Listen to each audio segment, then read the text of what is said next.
de caractère sont 80 familles de vignerons donc, qui vivent exclusivement de la vigne, de père en fils et de mère en fille.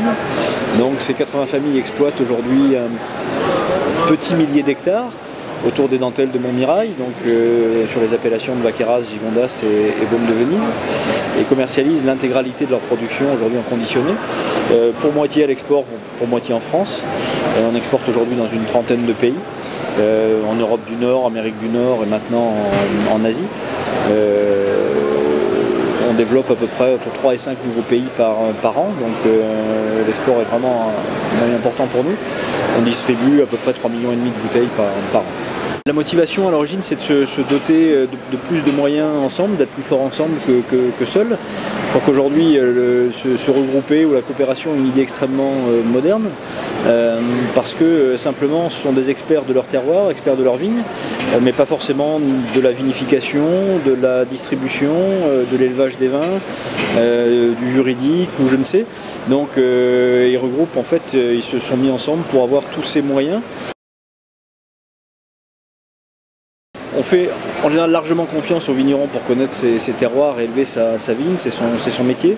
On a des équipes qui les aident, qui les épaulent, qui regardent évidemment ce qui se passe pour essayer d'avoir le meilleur, obtenir le meilleur du terroir en termes de potentiel, de qualité, d'en extraire le meilleur, mais ça reste, les vignerons sont maîtres chez eux et dans leur vigne. On leur donne simplement nous des guides, un support pour avoir le style de vin qu'on aime et qu'on veut obtenir, mais chacun maîtrise son terroir. On essaie au contraire au mieux de profiter de leur expérience par rapport à ça. Vigneron de caractère, j'ai travaillé dans le domaine qualitatif des vins depuis sa création en 1957. Les vignerons de caractère ont largement contribué au passage en cru de l'appellation Vaqueras, d'abord en Côte-du-Rhône village et puis en cru dans les années 90. Dans le début des années 2000, toute cette approche qualité s'est matérialisée dans beaucoup de certifications, ISO 9001, ISO 14001 pour la gestion de l'environnement, IFS, BRC, des normes internationales, tout ce qui est hygiène, traçabilité alimentaire, l'agriculture biologique, la biodynamie, l'agriculture raisonnée au niveau du vignoble. Donc beaucoup de normes qui finalement pour une petite structure sont assez difficiles à gérer. Et on a découvert le concept de développement durable en 2005.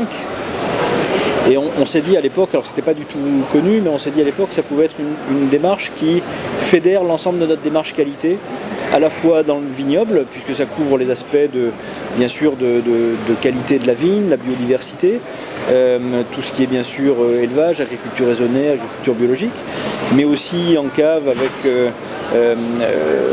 toute la notion d'utilisation mieux des ressources. Ça couvre les aspects environnementaux, sociaux, économiques aussi pour que la structure puisse être pérenne. Donc c'était finalement le moyen pour nous de traiter l'ensemble des sujets. Et le développement durable est devenu un prisme au travers duquel on a pris l'ensemble de nos décisions depuis 6 ans, que ce soit au niveau des packaging. Donc on a éco-conçu une bouteille spécifique avec Veralia ça nous a pris 2 ans de recherche pour arriver à avoir une bouteille qui soit d'une qualité perçue identique à ce qu'on avait, mais par contre beaucoup plus performante d'un point de vue écologique. On a travaillé sur la biodiversité, la réintroduction des abeilles au niveau du vignoble, la réintroduction de certaines espèces d'arbres, etc. Donc une centaine d'actions qu'on a lancées depuis 6 ans maintenant. C'est important pour nous de faire partager la passion et puis le savoir-faire. On a la chance de recevoir beaucoup de touristes au domaine tous les ans. On reçoit à peu près 50 000 personnes. Donc c'est le moyen pour nous de faire partager un maximum.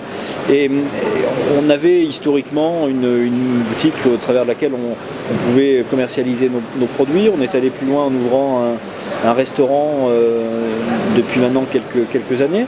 Et puis on voulait aussi on ressentait de la part de nos visiteurs un besoin de connaissances un peu plus important sur la façon dont on fait le vin, sur le vignoble, sur les cépages, sur la dégustation, sur plein de sujets comme ça. Et ça nous a paru important de pouvoir proposer une palette d'activités à nos visiteurs pour justement répondre à ces besoins-là. Et c'est non seulement pour nous un moyen de faire connaître Vignerons de Caractère, mais aussi de répondre à une attente forte des touristes qui veulent déguster, acheter du vin, mais qui veulent en savoir quand même beaucoup plus.